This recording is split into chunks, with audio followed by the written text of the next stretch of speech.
Hello friends, welcome to बानी English classes. और उम्मीद है आप सभी लोग बहुत अच्छे होंगे, पढ़ाई भी आपकी अच्छी चल रही होगी। कल हमने पढ़ा था अफर्मेटिव सेंटेंसेस को नेगेटिव सेंटेंसेस में चेंज करना। 2 दिन से हम यही पढ़ रहे हैं।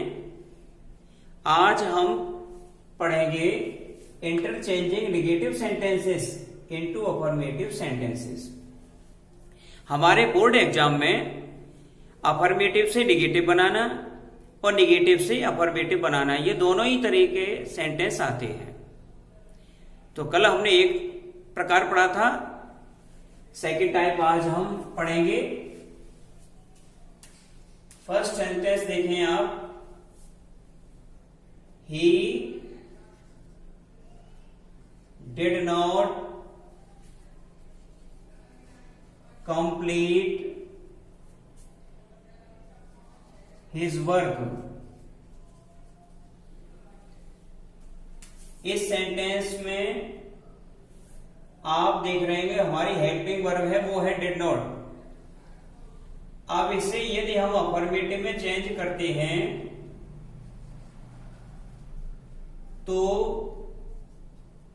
सब्जेक्ट हमारा ही रहेगा और डिड नॉट है ये हट जाएगी, क्योंकि पास्ट इंडेफिनिट टेंस में जो अफर्मेटिव सेंटेंस होता है उसमें कभी हेल्पिंग वर्ब का यूज नहीं करते हैं। तो डिड नॉट वहां से रिमूव होगी तो हमारी जो मेन वर्ब है वो ऑटोमेटिकली सेकंड फॉर्म में कन्वर्ट हो जाएगी।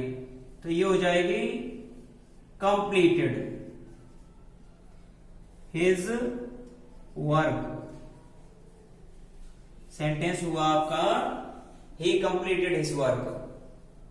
सेकेंड सेंटेंस देखें आप, यदि आपका सेंटेंस नेगेटिव में सामान्य रूप से कोई हेल्पिंग वर्ब होती है, केवल 2 टेंसों को छोड़ के प्रेजेंट इंडेफिनिट और पास्ट इंडेफिनिट, तो नॉट हटा देते बाकी का रहता है। लेकिन पास्ट इंडेफिनिट में नॉट तो हटता ही है, उसके साथ साथ हेल्पिंग वर्ब भी वहां से गायब हो जाती है। कब? जब सेंटेंस अफर्मेटिव में होता है तब। आप प्रेजेंट इंडेफिनिट का एक सेंटेंस देख लेते हैं। सी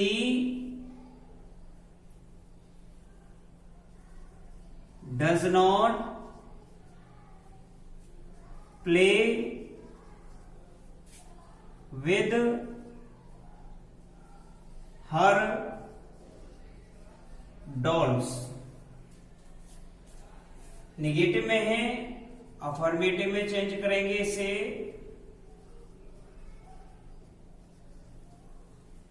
तो सी, और प्रेजेंट इंडेफिनिट में भी ऐसा ही होता है कि जो हमारी हेल्पिंग वर्ब होती है वो वहां से रिमूव हो जाती है, जो हमारे रूल्स हैं उससे वो इरेज हो जाती है।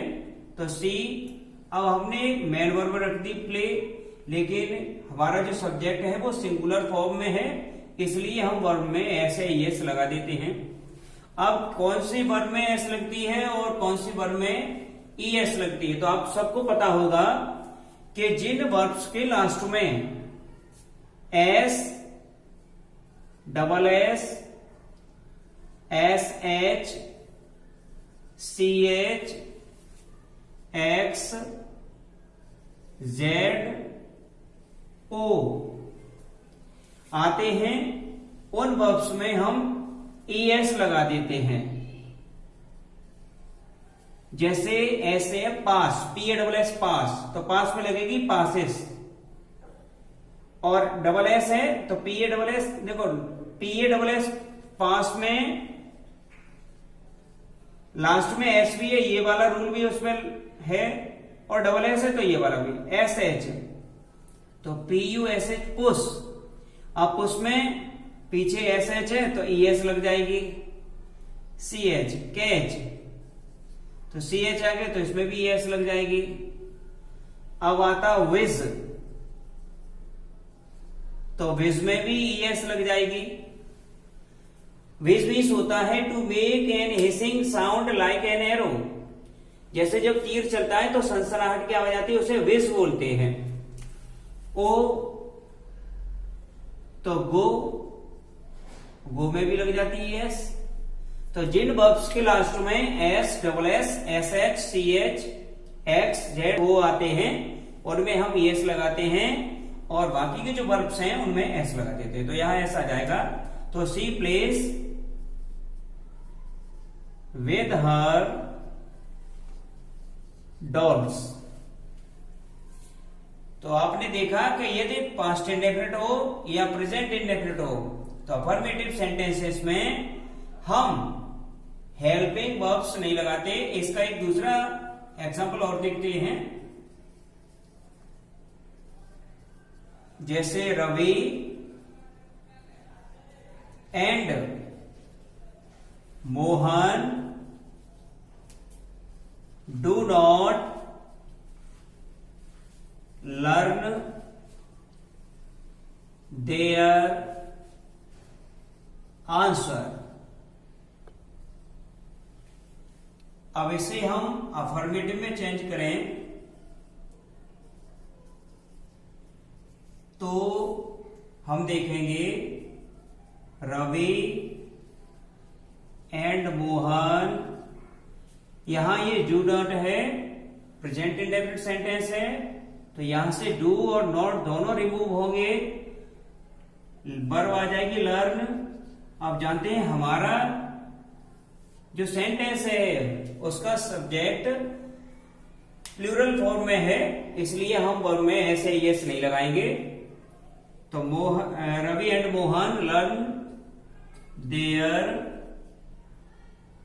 आंसर्स।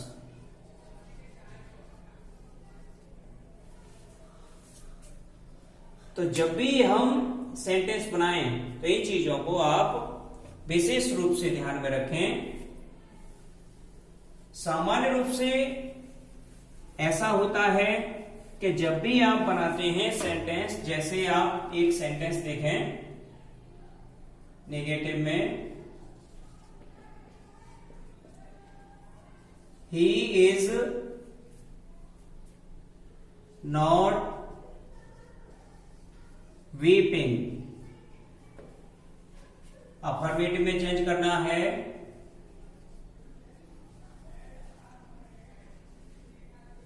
तो ही इज वीपिंग, ये सेंटेंस है। इसमें हमने नॉट को हटाया, केवल हेल्पिंग वर्ब भी है और मेन वर्ब भी है, लेकिन दो टेंस पास्ट इंडेफिनिट और प्रेजेंट इंडेफिनिट, इसमें हम कभी भी हेल्पिंग वर्ब के साथ नॉट नहीं रखते हैं अफर्मेटिव सेंटेंस में। और अफर्मेटिव सेंटेंस आएगा तो उसमें से नॉट भी हटेगा और हेल्पिंग वर्ब भी हम हटा देते हैं। अब इसके बाद अदर सेंटेंस देखें आप। यदि आपके सेंटेंस में नेवर आया हो, जैसे ही नेवर वेंट टू, मान लीजिए वेंट नहीं है, ही नेवर टोल्ड ए लाई, इसे चेंज करेंगे अफर्मेटिव में तो ये हो जाएगा ही, और जो नेवर है ये हमारा चेंज हो जाता है एवर में, या फिर हम कर देते हैं ऑलवेज, ऑलवेज हो जाएगा ही ऑलवेज टोल्ड अ लाई। तो नेवर को हम एवर में या फिर ऑलवेज में चेंज कर देते हैं। इसमें हम डिड नॉट, जैसे इसमें डिड नॉट तो आया नहीं है, अफर्मेटिव में चेंज करेंगे तो नेवर नेगेटिव है और इसका अपोजिट होता है एवर या ऑलवेज, तो अफर्मेटिव बनाते समय हमने इसे अपोजिट में चेंज कर दिया है और अपना सेंटेंस बनाया है। अब आपके नेगेटिव सेंटेंस में, जैसे नाइदर आया हो, नॉर आया हो, तो उन्हें चेंज करते समय हम आइदर या और का यूज करते हैं। अगर आपके सेंटेंस में आया है Mohan saw no one in the park, तो इस सेंटेंस को चेंज करेंगे तो ये हो जाएगा मोहन सॉ, और नो के स्थान पर हम कर देते हैं सम, वन का वन रहता है तो ये हो जाएगा someone. Mohan saw someone in the park.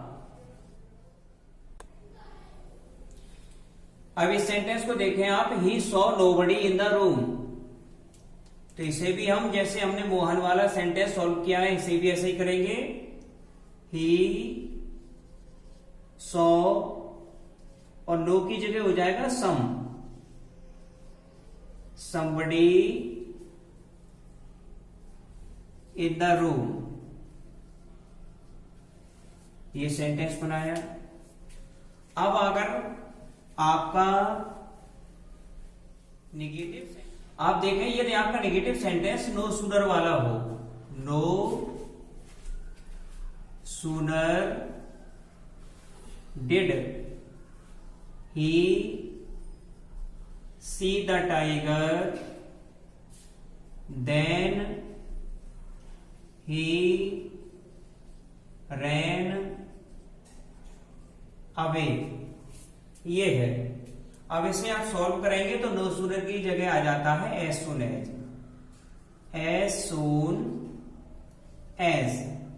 Subject वही है जो ही है, यहां पर वो नीचे आ जाएगा। डिड यहां से रिमूव हो जाएगा, और डिड रिमूव होगा तो जो वर्ब है वो अपने सेकंड फॉर्म में आ जाएगी, तो ये हो जाएगा सॉ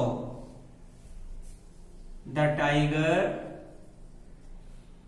और नो सूनर में देन आता है, इस देन को हम कॉमा में चेंज कर देते हैं, कॉमा लगा देते हैं उसकी जगह पर, और देन के बाद वाला जो सेंटेंस है वो सेम टू सेम रख देते हैं।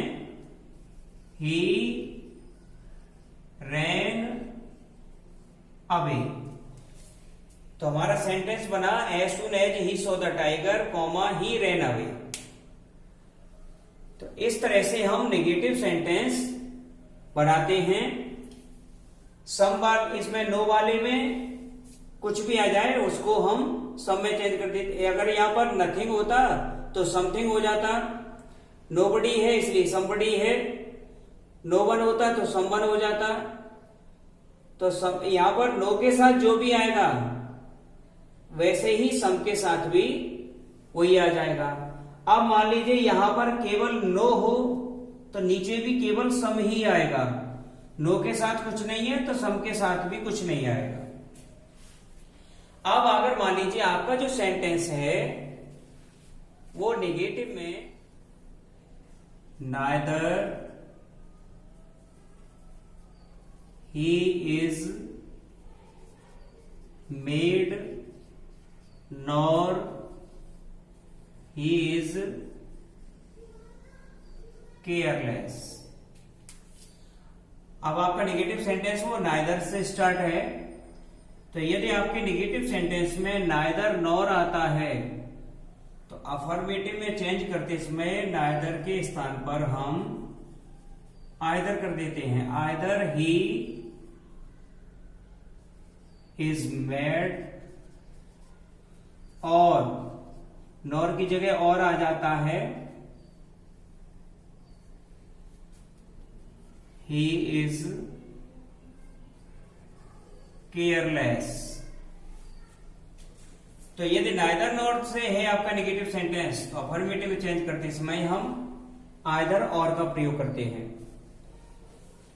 कभी कभी बच्चों हमारा जो सेंटेंस होता है वो हमें कंफ्यूज कर देता है और हम अपना सेंटेंस गलत कर लेते हैं। जैसे